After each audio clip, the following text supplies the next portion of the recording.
मेरे प्यारे दोस्तों, ज्ञान के सागर में आपका स्वागत है। दोस्तों, महाभारत की एक घटना है जिससे कि हमें बहुत सारे सबक मिल सकते हैं। महाभारत का एक-एक प्रसंग हमारे जीवन पर बहुत बड़ा इम्पैक्ट डालता है, क्योंकि उसमें जो कुछ भी हुआ, वो हुआ तो जरूर प्राचीन भारत में था, लेकिन उसका असर आने वाली सहस्त्रों शताब्दियों तक हमारे जीवन पर लागू रहेगा। महाभारत की हर घटना से हम कोई ना कोई सबक सीख सकते हैं। तो आइए चलते हैं, आपको हम एक घटना से और रूबरू कराते हैं। हुआ यूं कि जब जयद्रथ को मारने की प्रतिज्ञा अर्जुन कर लेते हैं कि अगर मैं सूर्यास्त तक जयद्रथ को नहीं मारूंगा तो अग्नि समाधि ले लूंगा। प्रतिज्ञा तो ले ली, अब प्रतिज्ञा का बोझ दिल पर आ गया, दिमाग पर छा गया। ये बात जब आचार्य द्रोण को पता चली तो उन्होंने जयद्रथ को कमल व्यूह के अंदर छुपा दिया। कमल व्यूह क्या था? कमल व्यूह का जो आकार था वो 32 कोस का था। समझ सकते हैं, 32 कोस। जाहिर है कि उस तक कैसे पहुंचते। जयद्रथ की सुरक्षा में बड़े बड़े वीर भी तैनात थे। 32 कोस चलना कोई छोटी मोटी डिस्टेंस नहीं है। खैर, भगवान कृष्ण ने अर्जुन को जब चिंता देखी तो बोले, अर्जुन तुम रास्ता साफ करो, रथ मैं लेके चलता हूं।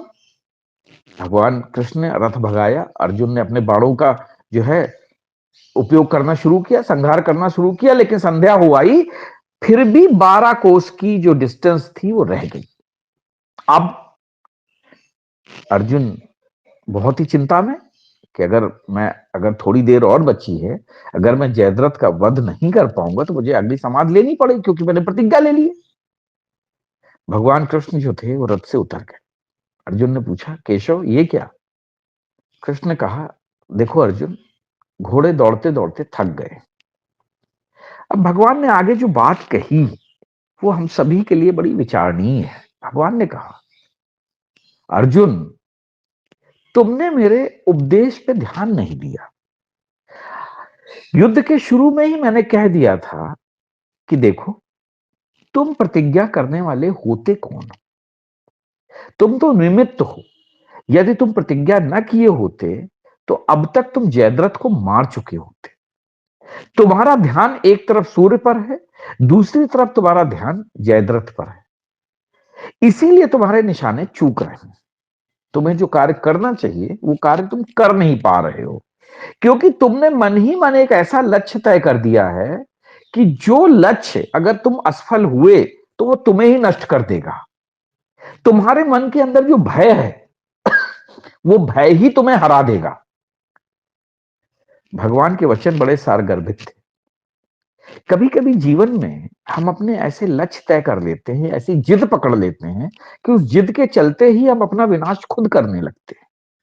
या यूं कहें कि उस जिद को करने से, उस जिद को न पूरा होने का जो डर होता है वो हमारे अंदर ऐसा बैठ जाता है कि हम जानबूझकर जो है गलत कार्य करने लगते हैं या गलतियां हमसे होने लगती हैं। इसलिए मेरे दोस्तों, इस घटना से सीखिए। भगवान के जो वचन जो थे वो बड़े ही विचार करने योग्य थे। आज तक किसी ने इतनी सुंदर जो यथार्थ की बात मेरे ख्याल में किसी ने नहीं की। आप देखिए, हम हर जगह पे लोगों से वादा लेना चाहते हैं। तुम ऐसा करो तो मैं ऐसा कर दूंगा, मैं ऐसा कर दूंगा तो बताओ तुम क्या करोगे। हम हर जगह चैलेंजिंग जो प्रोसीजर है उसको अपना रहे हैं, लेकिन उन प्रोसीजर को अपनाने में हो क्या रहा है कि हम अपनी शक्तियों का ही जो है धीरे धीरे करके क्षरण कर रहे हैं।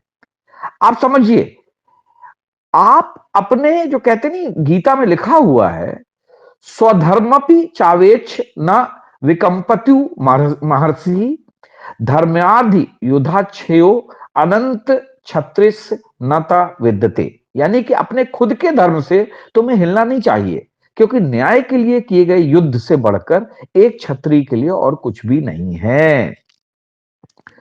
फिर आगे भगवान कृष्ण कहते हैं, सुख दुखे समय कृत्वा लाभा लाभो जया जयो ततो युद्धाय युजस्व नैवम पाप मवास्यसी। यानी कि सुख दुख को, लाभ हानि को, जय और पराजय को एक सा देखते हुए ही युद्ध करो। ऐसा करते हुए तुम्हें पाप नहीं मिलेगा। और समझिए आगे क्या कहते हैं भगवान, अथ चेत्व मिमम धर्मय्यम संग्रामम न करिष्यसि ततः स्वधर्मम कीर्तिम च हित्वा पाप मवास्यसि, यानी कि लेकिन यदि तुम यह न्याय युद्ध नहीं करोगे तो अपने धर्म और यश की हानि करोगे और पाप को प्राप्त करोगे। तो इसलिए मेरे दोस्तों, आप सारे चिंतन को छोड़िए, कोई वादे में या किसी प्रतिज्ञा के चक्कर में न पड़िए। अपना लक्ष्य निर्धारित करिए, उसके पीछे लग जाइए, ध्यान सिर्फ लक्ष्य पे रखिए। क्योंकि अगर आपका ध्यान अपनी प्रतिज्ञा को पूरी करने और उस प्रतिज्ञा के बीच की दूरी पे रहेगा, तो आप फिर अपने लक्ष्य को प्राप्त नहीं कर पाएंगे। आपको अपनी योग्यता बढ़ानी पड़ेगी, अपना नेतृत्व सक्षम करना पड़ेगा। आप धर्म युद्ध में तभी विजयी हो पाएंगे। और अगर आप ऐसा धर्म युद्ध करेंगे तो आप और आपके साथ साथ समाज और देश सभी विजयी होंगे। तो दोस्तों, इस घटना से हमें बहुत बड़ा सबक मिलता है। महा भगवान ने जो महाभारत युद्ध में गीता के उपदेश में जो छोटी छोटी बातें जो कही हैं, उनका बहुत ही बड़ा एक मतलब जो है एक उसका उद्देश्य था। और वो उद्देश्य ये था कि हम सब अपने लक्ष्य की प्राप्ति के लिए भटके नहीं, बल्कि लक्ष्य की प्राप्ति जब तक ना हो तब तक अपने कार्य में लगे रहें, बिना किसी भटकाव के या बिना किसी चिंता के।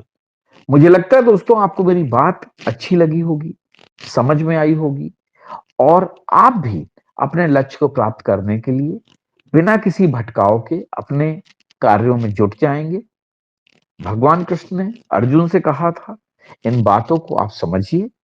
और इस प्रकार की जो हमारी प्राचीन काल में जो बातें हुई हैं, या जो बातें हमारे जो संस्कारों में, जो संस्कृति में चीजें हमारे सामने लाई गई हैं, उनका बहुत ही गूढ़ अर्थ है, उसको समझने की कोशिश करिए। और मैं उम्मीद करता हूं कि इन बातों को जब आप सीखेंगे, जब आप अपने जीवन में उतारेंगे, तो आप भी अर्जुन की तरह एक अच्छे धनुर्धर बनेंगे, एक अच्छे व्यक्ति बनेंगे, जो कि अपने लक्ष्य की प्राप्ति के लिए विश्राम नहीं लेता और लक्ष्य प्राप्त किए बिना अपने आप को रोकता नहीं है। जय हिंद, जय भारत।